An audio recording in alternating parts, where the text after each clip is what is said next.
Hello friends, இன்னைக்கு நம்ம உடம்புக்கு எல்லா விதத்திலும் ரொம்ப சத்தான வாழைப்பூ பொரியல் தாங்க எப்படி செய்யறதுன்னு பார்க்க போறோம். இது நான் சொல்ற மெத்தட்ல நீங்க செஞ்சீங்கன்னா ரொம்ப தோர்ப்பு தன்மை இல்லாம நல்லாவே டேஸ்டா இருக்குங்க. வாங்க அதை எப்படி செய்யறதுன்னு பார்க்கலாம். ஃபர்ஸ்ட் வாழைப்பூ பொரியல் பண்றதுக்கு நான் 2 வாழைப்பூவை நல்லா கிளீன் பண்ணிட்டு பொடிசு பொடிசா கட் பண்ணி கழுவி எடுத்து வச்சிருக்கேன். இப்போ பொரியல் பண்ண ஸ்டார்ட் பண்ணலாம். இப்போ ஸ்டவ்ல ஒரு கடாயை வச்சிருக்கேன். தேவையான எண்ணெய் ஊத்திக்கோங்க. எண்ணெய் நல்லாவே சூடாயிடுச்சு. இப்போ இது கூட 1 ஸ்பூன் கடுகு உளுந்தம் பருப்பு சேர்த்துக்கலாம். கடுகு பொரிஞ்சதும் ஒரு கொத்து கருவேப்பிலை. இப்போ இது கூட 2 பெரிய சைஸ் வெங்காயத்தை பொடிசா கட் பண்ணி வச்சிருக்கேன். அதையும் சேர்த்துக்கலாம். வெங்காயத்தை கொஞ்சம் நல்லா வதக்கி எடுத்துக்கோங்க.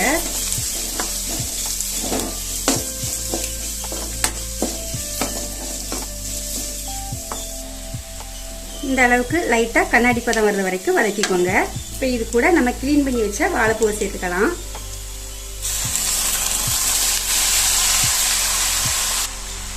கூடவே ஒரு 2 ஸ்பூன் பாசி பருப்பை நல்லா கழுவிட்டு தண்ணியில ஒரு 10 நிமிஷம் ஊற வச்சு எடுத்திருக்கேன். அதையும் சேர்த்துக்கலாம்.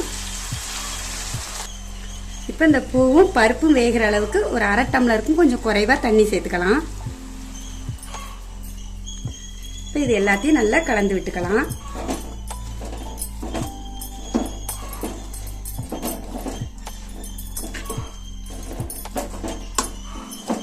இது கூட ஒரு 1/4 ஸ்பூனுக்கு மஞ்சள் தூள் சேர்த்து நல்லா மிக்ஸ் பண்ணி விட்டுக்கலாம்.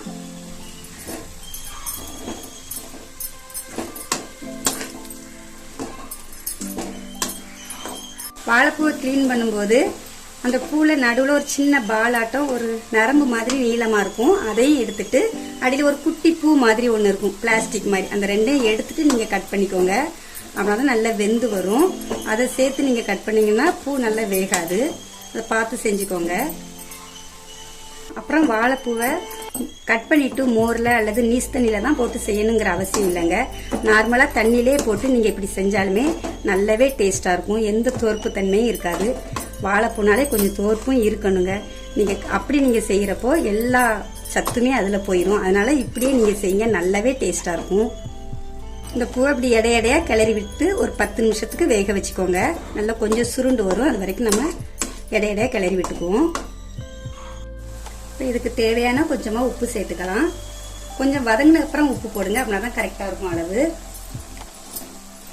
இப்போ இது வெந்து வர்றதுக்குள்ள நம்ம இதுக்கு ஒரு மசாலா அரைச்சிக்குவோம். இந்த மசாலாவுக்கு காரத்துக்கு 4 பச்சை மிளகாய், ஒரு சில் தேங்காவை பொடிசா கட் பண்ணி வச்சிருக்கேன். அதையும் சேர்த்துக்கலாம்.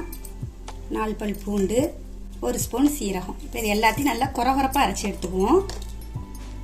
பாருங்க, இந்த அளவுக்கு அரைச்சா போதும்.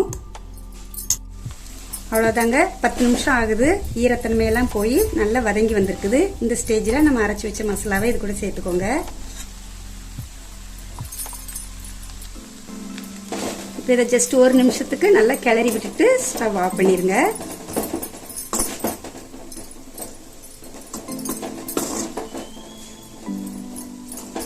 இந்த வாழைப்பூ பொரியல் வயிற்றுல புண்ணு உள்ளவங்க, கல்லடைப்பு உள்ளவங்கலாம் அடிக்கடி சாப்பிட்டு வந்தா உடம்புக்கு அவ்வளோ நல்லதுங்க. நீங்களும் இந்த வாழைப்பூ பொரியலை உங்க வீட்டில் உள்ளவங்களுக்கு அடிக்கடி செஞ்சு கொடுங்க. இதே மாதிரி நிறைய வீடியோஸ்க்கு நம்ம வீட்டு சாப்பாடு சேனலை மறக்காம சப்ஸ்கிரைப் பண்ணிக்கோங்க. நன்றி.